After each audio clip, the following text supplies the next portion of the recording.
Hi welcome to my mini vlog. ಇದು Friday vlog ಆಗಿರುತ್ತೆ. Friday ಬೆಳಗ್ಗೆನೇ ಎದ್ದು ರೆಡಿಯಾಗಿ ಹಾಸ್ಪಿಟಲ್ ಕಡೆ ಹೊರಟೆ. ಏನಕ್ಕೆ ಅಂದರೆ ನಮ್ಮ ಅತ್ತೆದು ಚೆಕಪ್ ಮಾಡಿಸಿ 9 ಮಂತ್ಸ್ ಹತ್ರ ಆಗಿಬಿಟ್ಟಿತ್ತು. ಅವ್ರದ್ದು ಕೊಲೆಸ್ಟ್ರಾಲ್ BP ಶುಗರ್ ಎಲ್ಲ ಚೆಕಪ್ ಮಾಡಿಸ್ಬೇಕಾಗಿತ್ತು. ಸೊ ವಿದ್ಯಾರಣ್ಯ ಹಾಸ್ಪಿಟಲಲ್ಲಿ ಅಪಾಯಿಂಟ್ಮೆಂಟ್ ತೊಗೊಂಡು ಕರ್ಕೊಂಡೋಗಿ ತೋರಿಸ್ಕೊಂಡು ಹಾಗೆ ಬರಬೇಕಿದ್ರೆ ಮನೇಲಿ ತರಕಾರಿ ಎಲ್ಲ ಖಾಲಿ ಆಗಿಬಿಟ್ಟಿತ್ತು ಅಂತ ಅಂದ್ಬಿಟ್ಟು ನಂಜುಮಳಿಗೆ ಸರ್ಕಲಲ್ಲಿ ತರಕಾರಿ ಸೊಪ್ಪು ಎಲ್ಲ ತೊಗೊಂಡು ಮನೆ ಕಡೆ ಬಂದ್ವಿ. ಇನ್ನು ಮನೆಗೆ ಬರ್ತಿದ್ದಂಗೆ ನನ್ನ ಹಸ್ಬೆಂಡ್ದು ಮನೆ ಹತ್ರನೇ ಕೆಲಸ ಇತ್ತು. ಇಂಟೀರಿಯರ್ ವರ್ಕ್ಸ್ ಮಾಡ್ತಾಯಿದ್ರು. ಒಬ್ಬರು ಅಣ್ಣ ಕೂಡ ಹೆಲ್ಪರ್ನ ಕರ್ಕೊಂಡಿದ್ರು.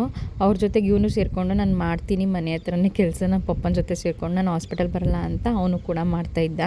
ಇನ್ನು ಬರ್ತಿದ್ದಂಗೆ ಟೈಮ್ ಆಗಿಬಿಟ್ಟಿತ್ತು, ಹತ್ತತ್ರ 1:45 ಆಗಿಬಿಟ್ಟಿತ್ತು. ಇನ್ನು ಅಡುಗೆ ಕೂಡ ಮಾಡಿರಲಿಲ್ಲ. ಸೊ ಚಿಕನ್ ತೊಗೊಬರ್ತೀನಿ ಅಡುಗೆ ಮಾಡಮ್ಮ ಬೇಗ ಅಂದರು.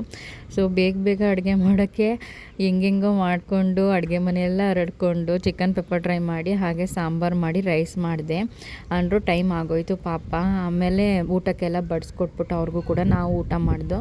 ಈ ವ್ಲಾಗ್ ಇಷ್ಟ ಲೈಕ್ ಮಾಡಿ ಫಾಲೋ ಮಾಡ್ಕೊಳ್ಳೋದು ಮರಿಬೇಡಿ. Thank you so much.